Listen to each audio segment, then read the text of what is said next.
आप सभी को नमस्कार। आज हम पढ़ेंगे कि मन में जो विचार हमें उत्पन्न होते हैं या मान के चलिए कि मन की जो वृत्तियां पैदा होती है, वृत्तियों को हम समझने के लिए आप एक चीज को समझ सकते हैं। वो है कि जैसे कि कोई पानी है जो कि स्थिर है, यानी कि पानी चल नहीं रहा, बिल्कुल स्थिर है। अगर उसमें हम कोई कंकड़ पत्थर डालेंगे तो वहां पे क्या होगा कि उसके चारों तरफ एक सर्कल बन जाएगा। और सर्कल बनता हुआ वो किनारों की तरफ वो चला जाएगा। ठीक है ना। ठीक इसी प्रकार से मन में भिन्न भिन्न प्रकार की वृत्तियां पैदा होती है। आप किसी भी माध्यम से देखिए, आप कोई भी नाक के माध्यम से सूंघते हैं तो आपके मन में कोई विचार आते हैं। आप आंख के माध्यम से कोई चीज को देखते हैं तो आपके मन में विचार आते हैं। तो जो विचार है वही हमारी वृत्तियां हैं। आज हम पढ़ेंगे कि महर्षि पतंजलि वृत्तियों के बारे में क्या कुछ कहते हैं। ठीक है दोस्तों। लेकिन आप सभी से आग्रह है कि हमारे चैनल को सब्सक्राइब करना और ज्यादा से ज्यादा लोगों तक ये पहुंचाना, ताकि उन लोगों तक ये बातें बहुत अच्छी से समझ सके वो, और ये चीजें उनको पहुंच सके। जी हाँ दोस्तों। जैसे कि दोस्तों आपको पता है कि महर्षि पतंजलि का हम जो योग सूत्र है वो आज हम पढ़ रहे हैं। तो इसी प्रकरण को हम आगे की तरफ बढ़ाते हैं। जी।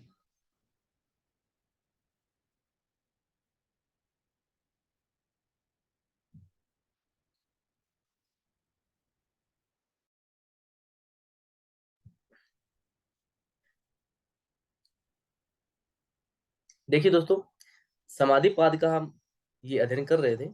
समाधि पाद के अंदर जो हमारा वृत्तियों का जो चैप्टर है, देखिए समाधि पाद को हम वापस लेके आ गए आपके सामने, जो कि क्या है, प्रथम हमारा अध्याय है। ठीक है। इसको आपको अच्छे से समझना है। अगर आप इसको अच्छे से समझोगे तो आपको प्रत्येक चीज आपको समझ में आएगी बहुत ही अच्छी तरह से। मैं आपको बिल्कुल आराम से बहुत अच्छी चीजों से के माध्यम से आपको बताऊंगा। ये जो सूत्र आपको दिखाई दे रहा है, ये सूत्र आपको याद रखना है। ठीक है ना। आने वाली परीक्षा में इस तरह के प्रश्न और इस तरह के सूत्र का उसमें वर्णन देखने को मिलता है। इसमें क्या कहा गया है, इसको संधि विच्छेद करते हैं। योग से चित्त वृत्ति निरोध, यानी कि योग के माध्यम से, ठीक है, योग चित्त, चित्त, चित्त वृत्ति ही, वृत्ति ही मतलब जो मन में विकार पैदा होते हैं का क्या हो जाता है, बोलो बोलो भाई, क्या हो जाता है। सिंपल सा वर्ड है कि उनका क्या हो जाता है, निरोध हो जाता है। निरोध मतलब उनका समापन हो जाता है, या उन पे रोक लग जाती है। किसके माध्यम से ये रोक लगती है, योग के माध्यम से। ठीक है। योग के माध्यम से उन वृत्तियों के ऊपर निरोध लग जाता है, यानी कि उन पर रोक लग जाती है। किसके ऊपर, ये वृत्तियां किसका रूप है, किसका, चित्त का रूप है। ठीक है ना। ये चित्त का रूप है। क्या है, वृत्तियां हमारा चित्त का रूप है। यानी कि चित्त और वृत्ति एक सिक्के के दो पहलू हैं। ठीक है ना। अगर इनको समझना है तो वहां पे किसका प्रयोग करना पड़ेगा, बुद्धि का प्रयोग करना पड़ेगा। बुद्धि हमारी क्या है, निरोध है। और निरोध का समझ से किसके साथ है, योग के साथ है। ठीक है ना। अब योग और निरोध, और आपको ये चीजों को आपने समझ लिया है कि योग से चित्त वृत्ति निरोध, कि योग के माध्यम से चित्त की वृत्तियों का निरोध करना। इसका देखिए, ये प्रथम अध्याय के दूसरे श्लोक में इसका वर्णन देखने को मिलता है। ठीक है ना। प्रथम अध्याय के दूसरे श्लोक के अंदर।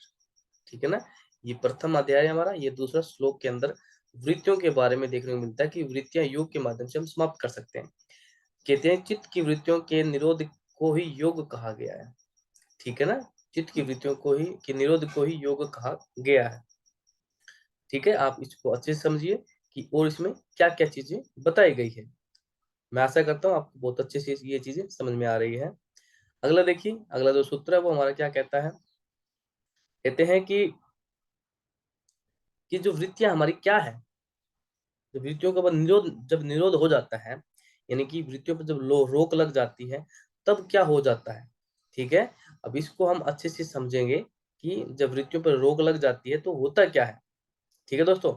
अब देखिए, तदा दृष्टा, तदा दृष्टा यानी कि उसी स्वरूप, मतलब वही चीज आपकी, दृष्टा मतलब कि दृष्टा दृश्य, ये दो वर्ड आपको देखने को मिलेगा योग सूत्र के अंदर। दृष्टा और दृश्य। दृष्टा होता है, क्या आता है, आत्मा, यानी कि पुरुष तत्व। ठीक है ना। और दृश्य होते हैं प्रकृति। जब हम पढ़ेंगे हठ योग पढ़ेंगे उसमें भी हमें देखने को मिलेगा। जब हम गणेश संहिता पढ़ेंगे उसमें भी दृष्टा दृश्य का वर्णन देखने को मिलता है। स्वरूप है अवस्था नाम, यानी कि उनका जो स्वरूप है, किसका स्वरूप, वृत्तियों का स्वरूप है जो और उसी अवस्था में वापस आ जाना। कौन सी अवस्थाएं? आपको एग्जांपल बताता हूं कि जब व्यक्ति एक छोटा होता है, एक व्यक्ति बड़ा होता है। आप इसको अच्छे से समझिए, मैं आपको जो बताना चाहता हूँ। एक बच्चा होता है और एक बड़ा आदमी विशेष होता है, ठीक है। अब देखिए बच्चे में क्या होती है कि इसका एक आवरण होता है कि बच्चों की जो कहते हैं बच्चे भगवान का एक रूप होता है, एक ये आवरण है। इनकी विवेक बुद्धि उतना ही कार्य करती है जितना वो समझते हैं, लेकिन ये जो आवरण है वो बहुत बड़ा है। व्यक्ति जाने अनजाने में बहुत सारी चीजें कर देता है, और ये जो आवरण है वो कभी भरपाई इसकी नहीं होती, इस आवरण की, क्योंकि ये पुरुष तत्व प्रधान है इसके अंदर। और इसमें बच्चा है, अभी अभी उसकी शुरुआत हुई है। तो देखिए यहाँ पर हमारी वृत्तियों, ये हमारी वृत्तियां हैं इतनी सारी, सोचना विचारना घूमना, कभी इसकी सोचना कभी उसकी सोचना, ये हमारी वृत्तियां हैं, ठीक है ना। जब हम इसका कहते हैं, पहले अभ्यास क्या था बताओ, योग से चित्त वृत्ति निरोध है। जब ये व्यक्ति, जब ये वाला व्यक्ति योग का अभ्यास करेगा तो उसकी वृत्तियों का निरोध हो जाएगा, और निरोध होने के बाद तदा दृष्टा स्वरूप अवस्था नाम, यानी कि इसकी जो स्वरूप है, इसका अवस्था है, वो इसकी जैसी हो जाएगी, ठीक है। इनकी छोटे बच्चे की तरह है, वो उसकी वृत्तियां निरोध हो जाएगी, वृत्तियों का। अब देखिए क्या कहा गया है, जब चित्त की वृत्तियों का निरोध हो जाता है, ठीक है, जब चित्त की वृत्तियों का निरोध हो जाता है, तो उस समय दृष्टा यानी कि जो आत्मा है, मैंने क्या कहा था, एक बड़ा आदमी है एक छोटा आदमी है, आत्मा की अपने स्वरूप में स्थिति हो जाती है, ठीक है। देखिए आत्मा क्या है, अगर आपने उसको, जो कर्म है, कर्म का जो निरूपण है वो आत्मा के ऊपर देखने को मिलता है। अगर आत्मा हमारी स्वच्छ है, आत्मा अच्छी है, तो वो उसकी आत्मा की कहते हैं तृप्ति हो जाती है, या आत्मा की क्या हो जाती है, उसका, जैसे कि हम पानी के माध्यम से हम कोई भी वस्तु विशेष को, या फिर किसी भी गंदगी जो वस्तु होती है उसको हम साफ कर देते हैं, ठीक इसी प्रकार से योग के माध्यम से हमारी जो आत्मा को हम स्वच्छ कर सकते हैं। और स्वच्छ करने के बाद इस छोटे बच्चे के माध्यम से हम अपने आप को, अपनी जो वृत्तियां हैं वो निरोध कर सकते हैं, अर्थात वह केवल केवल अवस्था को प्राप्त हो सकता है। और केवल पद हमारा कौन सा है वो आपको बताना है, ठीक है। ये प्रश्न रहेगा आपके पास, केवल पद किसके अंदर बताया गया है और ये कौन सा अध्याय है, ठीक है दोस्तों। अब आगे आगे चलते हैं। ये आपको, मुझे पता है, दूध पहले अध्याय का जो तीसरा श्लोक है वो आपको अच्छे से समझ में आ गया होगा, इसमें और क्या क्या चीजें बताई गई है, ठीक है दोस्तों। अब देखिए, अब यहाँ पे क्या होता है, कई बार आप लोग भी कह देते हो सर अगर हम इस एग्जाम में पास नहीं हुए तो ये हमारी वृत्तियां हैं, यदि वृत्तियों का निरोध न हो तो क्या होगा, ये प्रश्न आपके मन में होता है, अगर हम पास नहीं हुए तो क्या होगा। वृत्तीय सावरूप्या मित्रे, यानी कि वृत्तियों का जो स्वरूप है, ठीक है, उसके बारे में बताया गया है कि उनका किस प्रकार से दृष्टा के अंदर चित्त की वृत्तियों के अनुरूप में अपने आप को समझाता है कि अगर ये नहीं हुआ तो क्या होगा, ठीक है ना।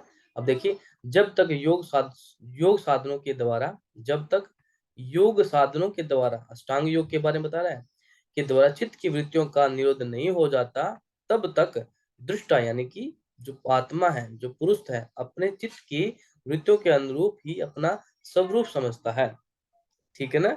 वृत्तियों के अनुरूप ही अपना स्वरूप समझता है, जब तो उसको ज्ञान नहीं है कि ये सब मोह माया है, ठीक है, तब तक वो व्यक्ति अपने आप को ये समझता है कि मैं अपने आप में बेस्ट हूँ।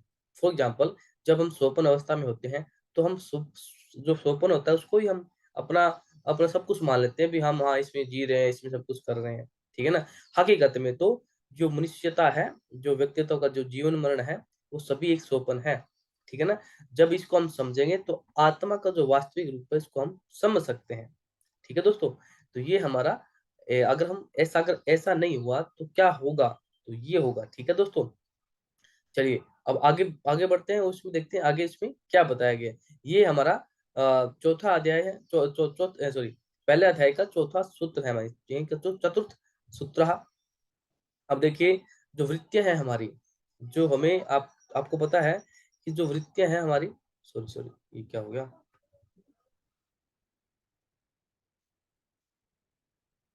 जी। अब देखिए, जो वृत्तियां हैं हमारी जो वृत्तियां हैं हमारी आपको पता है कि कभी व्यक्ति एक जैसा स्वभाव उसका नहीं होता। कभी वो अ, खुश होता है, कभी वो एंग्री बर्ड की तरह दुखी भी होता है, ठीक है ना? कभी गुस्से में भी वो होता है, देखने को मिलता है। हाँ, कभी वो गुस्से में देखने को मिलता है और कभी वो खूब हँसता रहता है। तो ये हमारी क्या है? वृत्तियाँ हैं, ठीक है ना? वृत्तियाँ हैं हमारी। देखिए वृत्तियाँ पंचतः की जो वृत्तियाँ हैं वो 5 प्रकार की आपकी होती है और कौन-कौन सी है? क्लिष्टः, अक्लिष्टः, ठीक है ना? कुछ सुखदायक होती है, कुछ दुखदायक होती है। जो मन में विचार आते हैं, कभी-कभी अच्छे भी आते हैं, कभी-कभी बुरे भी आते हैं। जीवन का जो सुख है, वो कभी दुःख भी होता है, कभी सुख भी होता है। ठीक है ना? वृत्त्या पंचत्या क्लिष्टः, अक्लिष्टः। ठीक है? तो आपको ये चीज़ समझनी है कि ये कौन से अध्याय में बताए गए हैं? पहले अध्याय के 5वें सूत्र के अंदर ये देखने को हमें मिलता है। ठीक है? तो कोशिश करता हूँ कि ये चीज़ें आप अच्छे बारीकी से इस चीज़ को समझ रहे हैं। अब देखिए क्लिष्टा, क्लिष्टा, अक्लिष्टा। वृत्तियाँ 5 प्रकार की होती है, ठीक है? जैसा कि मैंने आपको बताया। क्लिष्टा क्लिष्टा वृत्तियाँ जो योग मार्ग में बाधा यानी कि बाधक होती हैं, जो दुःखदायक होती है, जो हमें आगे बढ़ने नहीं देती, ठीक है ना? जैसे अविद्या, अविद्या क्या है? सभी क्लेशों की जननी है अविद्या, आदि क्लेशों को बढ़ावा देने वाली होती है, ठीक है ना? क्लेशों के बारे में हमने पढ़ा था, ठीक है ना? कौन-सी? अविद्या, अविद्या क्लेशों की जननी कहा गया है। दूसरी अक्लिष्टा वृत्तियाँ जो हमें योग मार्ग में सहायक होती है, यानी कि साधक दत्तक होती है। साधक जिसे कहा गया है, यानी सहायता करती है जो हमारी वृत्तियाँ, जो हमें सुख की अनुभूति कराती है और हमें आगे की मार्ग के लिए बढ़ाती है। ठीक है? तो ये हमारी वृत्तियों के बारे में हम पढ़ रहे हैं। अब देखिए अब देखिए जो वृत्तियाँ हैं हमारी, वो कितने प्रकार के थे? हमने 5वें अध्याय में पढ़ा था। वृत्त्यः पंचत्यः क्लिष्टः क्लिष्टः 5 प्रकार की बताई गई है। अब 5 प्रकार की वृत्तियाँ कौन-कौन सी हैं? ठीक है? इसका वर्णन हमें कहाँ मिलता है? प्रथम अध्याय के जो छठा सूत्र है उसके अंदर देखने को मिलता है कि वृत्तियाँ 5 प्रकार की बताई गई हैं। जो हम कंकड़ पत्थर जब किसी भी स्थिर पानी में फेंकते हैं तो 5 प्रकार की लहरें उत्पन्न होती हैं। ये हमारा जो लहर है, जो पनप रही है वो वृत्तियाँ हैं। जो स्थिर पानी है वो हमारा मन है, बिल्कुल स्थिर है। लेकिन अगर हमने किसी माध्यम से विकार पैदा किए, ठीक है ना? तो वो हमारी वृत्तियों का रूप ले लेती है। ठीक है? अब इसमें क्या है? प्रमाण विप्रय विकल्प निद्रा समृद्धि इति पंचत्या क्लिष्टः इति पंचत्या वृत्तियः। ठीक है? तो देखिए प्रमाण ये आपको इसी सूत्र में याद आपको करना है कि पहला है प्रमाण, फिर दूसरा है विपर्यय, विकल्पः, फिर निद्रा और समृत्यः। ठीक है ना? समृद्धि। ये आपको 5 वृत्तियाँ इसी क्रम में आपको ये याद आपको करनी है। ठीक है? कोशिश करें दोस्तों कि आप इसी क्रम में आप इसको याद करो और आपका जो प्रश्न पत्र है वो अच्छा रहे। अब देखिए पहली जो वृत्ति है वो क्या कहती है हमें? पहली वृत्ति है प्रमाण। प्रमाण क्या आप समझते हो प्रमाण को इंग्लिश में क्या कहते हो अभी? इंग्लिश में क्या कहते हैं प्रमाण को? जो वास्तविक ज्ञान हिंदी में कहते हैं तथ्यपूर्ण। तो प्रेजेंट में जो हमें फ़ील होता है वो हमारे प्रमाण है। हमें सबूत के आधार पे हम व्यक्ति को हम सज़ा देंगे। ठीक है ना? कोर्ट के अंदर भी प्रमाण चलता है, सबूत चलते हैं, एविडेंस, ठीक है? प्रमाण कहते हैं प्रमाण प्रत्यक्षणः अनुमानः प्रमाणिनः।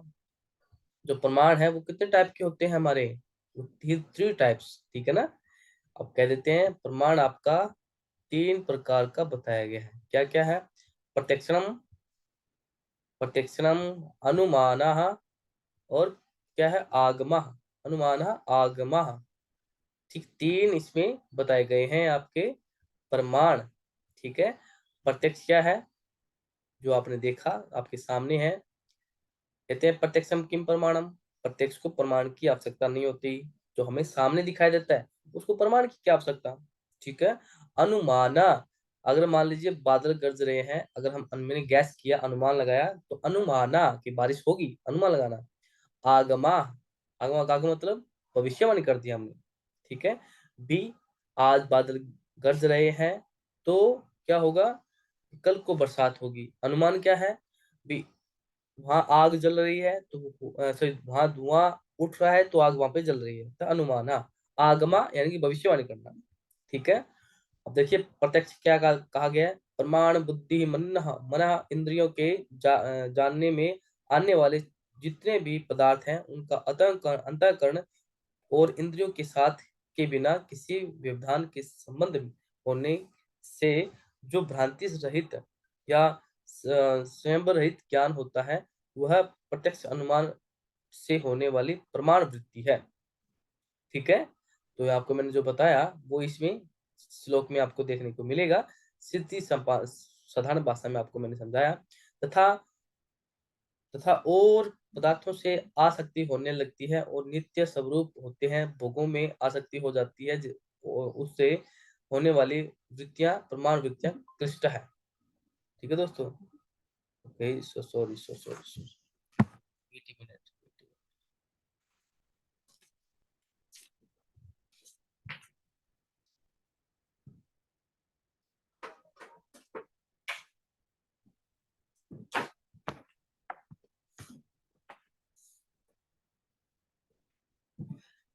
Oh, sorry, sir. All of sorry because power is over. चलिए चलिए स्टार्ट करते हैं। अब देखिए अनुमाना, अनुमान क्या है, गेस करना। किसी पदार्थ दर्शन के सहित युक्तियों द्वारा जो अप्रत्यक्ष पदार्थ के स्वरूप का ज्ञान होता है वह अनुमान से होने वाली प्रमाण वृत्ति है। जैसे धुएं को देखकर अग्नि की विद्यमानता का ज्ञान होता है। इनमें भी जिन अनुमानों से मनुष्य को संसार में के पदार्थों की अकित्या और दुख दुख स्वरूप एवं वैराग्य होता है, आत्मज्ञान की सहायता होती है। वे वृत्तियां जो अक्लिष्ट वृत्तियां हैं और उनके वृत्तियों वृत्तियों की क्लिष्ट वृत्ति है। आगम प्रमाण वह शास्त्र और वह शास्त्र और वो आत्म यानी यानी यथार्थ वक्ता पुरुषों के वचन को आगम कहते हैं। जो पदार्थ मनुष्य के अंतःकरण और इंद्रियों के प्रत्यक्ष नहीं है एवं जहाँ अनुमान की भी पहुंच नहीं है, उसके स्वरूप का ज्ञान वेद शास्त्र और महास्वरूप के वचनों से होता है। वह आगम से महापुरुषों के वचनों से होता हुआ वह आगम से होने वाली प्रमाण वृत्ति होती है। जिन आगम से योग साधना में श्रद्धा उत्साह बढ़ते हैं वह तो अक्लिष्ट वृत्ति है। जिस आगम प्रमाण से भोगों में प्रवृत्ति हो जाओ वह क्लिष्ट वृत्ति है। ठीक है। अब लिखिए विप्रह मिथ्या ज्ञानम तथा दृष्टा प्रतिष्ठाम। ठीक है। जो क्या कहा गया, विप्रिय ज्ञान। ठीक है ना, मिथ्या ज्ञान जिसे कहा गया है। ठीक है। जिससे क्या होगा कि हमें गलत जो हमारी प्रतिष्ठा में वो हमें बढ़ती है। किसी वस्तु के असली स्वरूप को न समझकर उसे दूसरे की वस्तु समझ लेना, यह विपरीत ज्ञान की विपरीय वृत्ति है। जिससे कि सीप में चांदी की प्रतीति होना, यह वृत्ति में यदि वैराग्य उत्पन्न होने वाली हो तो क्लिष्ट होती है, अन्यथा वह क्लिष्ट वृत्ति होती है। आपको ये जानना होगा कि क्लिष्ट और अक्लिष्ट में अंतर क्या है। ठीक है ना। शब्द ज्ञान अनुपाति ही वस्तु शून्य विकल्प। तो ये हमारी विकल्प वृत्ति है कि विकल्प क्या होता है, वो था अनुमान विकल्प। अब देखिए शब्द ज्ञानानुपाति ही वस्तु शून्य विकल्प। केवल शब्द के आधार पे बिना हुए पदार्थ की कल्पना करने वाली वृत्ति क्या कहलाती है, चित्त की वृत्ति है, वह विकल्प वृत्ति है। यह यह भी यदि वैराग्य की वृत्ति में हेतु योग साधना में श्रद्धा और उत्साह बढ़ाने वाली तथा आत्मज्ञान में सहायक है तो क्लिष्ट है, अदरवाइज वह अक्लिष्ट है। ठीक है ना। विकल्प होता है मतलब कि शब्द के आधार पे हम कोई अनुमान लगा लेते हैं तो वो क्या है, अगर आप तथ्य सही है तो आप एक अक्लिष्ट है, अगर गलत है तो वो क्लिष्ट है। जैसे कोई मनुष्य सुनी सुनाई बातों के आधार पर भगवान के स्वरूप का ध्यान करता है, परंतु जिस स्वरूप का वह ध्यान करता है उसे न तो उनसे कभी कभी देखा है और न ही वैसा भगवान का रूप है रूप है। यह विकल्प अक्लिष्ट वृत्ति है और इसी को भोगों को बढ़ावा देने वाली वह क्लिष्ट वृत्ति है। ठीक है ना। वो किसका ध्यान करता है। अगला देखिए, अभाव प्रत्याह लंबा वृत्त्या निद्रा, प्रमाण विपर्य विकल्प निद्रा। ठीक है ना, तो प्रमाण हमने जान लिया, विकल्प के बारे में हमने जान लिया, प्रमाण विकल्प, प्रमाण विपर्य यानी कि विपर्य के बारे में मिथ्या ज्ञान जो है नहीं उसके बारे में हमें जानना। ठीक है ना, प्रमाण विपर्य विकल्प, विकल्प के बारे में जान लिया कि अनुमान लगाना, कोई चीज का कोई गेस करना, जो चीज है नहीं वो चीज का वर्णन करना। प्रमाण विपर्य विक्रम निद्रा, निद्रा निद्रा क्या कहती है, अब देखिए, अथा अथवा प्रीत्या लंबा प्रीतलंबा वृत्ति निद्रा, जिस समय मनुष्य को किसी भी विषय का ज्ञान नहीं रहता। आप जब निद्रावस्था में होते हैं तो आपको किसी भी विशेष चीज का ज्ञान नहीं होता, केवल मात्र ज्ञान के अभाव की ही प्रती रहती है। वह ज्ञान के अभाव का ज्ञान जिस चित्त वृत्ति के आसक्त रहता है वह निद्रावस्थी कहलाती है। जिस निद्रा में जागने पर साधक के मन और इंद्रियों में सात्विकता भर जाता है, वह अक्लिष्ट वृत्ति कहलाती है। अगर आलस्य से मुक्त वृत्ति वह क्लिष्ट कहलाती है। निद्रावस्था आपने देखा होगा कि जब व्यक्ति नींद लेता है, जब वो उठता है तो कई बार लोग ऐसा फ्रेश महसूस करते हैं कि हाँ मन ताजा हो गया और अच्छा कार्य करते हैं, किंतु कुछ व्यक्ति ऐसे हैं जो उबासियां मारते रहते हैं, तो दैट्स इट, वो क्लिष्ट वृत्ति के अंदर आ गए, यानी कि उनकी दुख के कारण अब आगे आगे बढ़ेगा तो उनको व्यक्ति को गुस्सा जो अधिक ज्यादा जल्दी आएगा। ठीक है ना, अगर देखिए, प्रमाण विपर्य विक्लद्रा संप्रति, समृति में क्या आया, अनुभूत विषय संप्रमो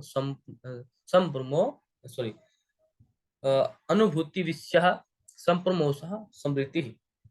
उपयुक्त चारों वृत्तियों प्रमाण विपर्य विक्लम, इन चारों प्रकार की वृत्तियों के द्वारा अनुमान में आए हुए विषयों के जो संस्कार चित्त में पड़े हैं, ठीक है ना, उनके अनुमान में आए हुए जो जो संस्कार हमारे चित्त में पड़े हैं, उनका पुनः किसी निमित्त को पाकर, ठीक है ना, किसी भी चीज को पाकर सुपूर्ति हो आना ही स्मृति कहलाती है।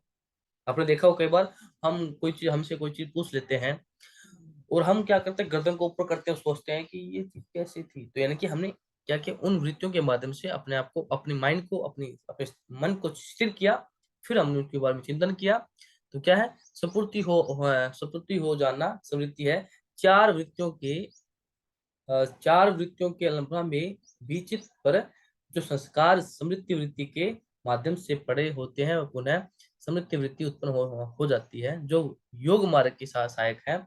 वह क्लिष्ट वृत्ति तथा जिनसे राग द्वेष उत्पन्न हो जाता है वह अक्लिष्ट वृत्ति, सॉरी, जो योग मार्ग बढ़ेंगे तो उनके लिए अक्लिष्ट है, और जो राग द्वेष, आपको पता है कि राग द्वेष अभिनिवेशा, ठीक है, तो ये हमारे दुख के कारण है, जो कि हमारी क्लिष्ट वृत्ति है।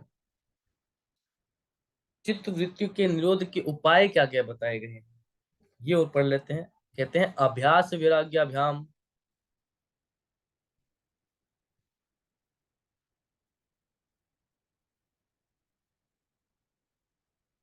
अभ्यास वैराग्याभ्याम तनिरोध, कि अभ्यास वैराग्य के द्वारा हम चित्त की वृत्तियों का निरोध हम कर सकते हैं। अभ्यास वैराग्य की सहायता से चित्त की वृत्तियों का निरोध किया जा सकता है। वैराग्य क्या है, चित्त वृत्तियों, वैराग्य को हम ये समझ लेते हैं कि वैराग्य मतलब कि संन्यास को धारण करना है, स्त्री संग का त्याग करना है, और वैराग्य की महत्वता को मानना है, किंतु ये गलत है।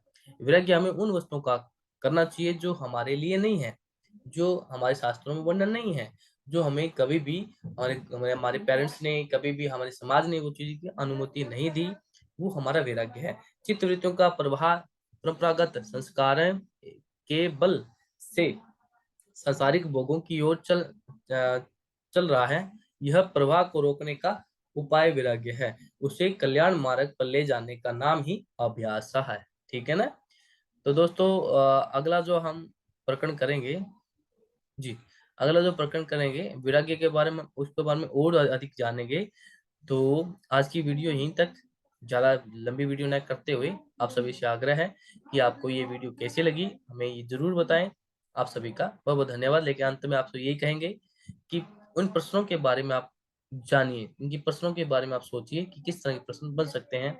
इस तरह के प्रश्न भी आ सकता है कि निम्न स्तर पे ये प्रश्न आता है कि अभ्यास कि जो अभ्यास, यहाँ पे डैश दे देंगे, तनिरोध, ठीक है, तो यहाँ पे बोले द फिलिंग द ब्लैंक्स, इस भाग को फिल करो। तो आपको यहाँ पे आएगा वैराग्याभ्यामा, ठीक है ना, यहाँ पे ऑप्शन आएगा वैराग्याभ्यामा। और ये भी पूछ सकते हैं कि चित्त की वृत्तियों का निरोध किसके माध्यम से किया जाता है, ठीक है। तो किसके माध्यम से किया जाता है, अभ्यास और वैराग्य के माध्यम से, ठीक है दोस्तों। तो आप सभी आग्रह चाहते हैं कि इस तरह के प्रश्न काफी सारे बन सकते हैं। आज हमने अभ्यास वैराग्य के बारे में हमने जाना, और जो हमारी 5 वृत्तियां हैं, 5 वृत्तियों के बारे में हम कल आपसे पूछेंगे कि वो वृत्तियां आपकी कौन कौन सी हैं, जो हम आपको करवाएं उसको आप बहुत अच्छे से करें, ताकि आने वाले एग्जाम को आप इसको अच्छे से क्रैक कर सकें, ठीक है दोस्तों। आपको ये जरूर बताना है कि आज आपकी वीडियो, हमारी वीडियो आपको कैसी लगी, ताकि अगली वीडियो के लिए हम थोड़ा और रिसर्च कर सकें, ठीक है दोस्तों। बहुत बहुत धन्यवाद आप सभी का, आपका दिन शुभ हो, हम ये चाहते हैं। जी हाँ दोस्तों, आज का समापन करते हैं अभी आपकी सामने।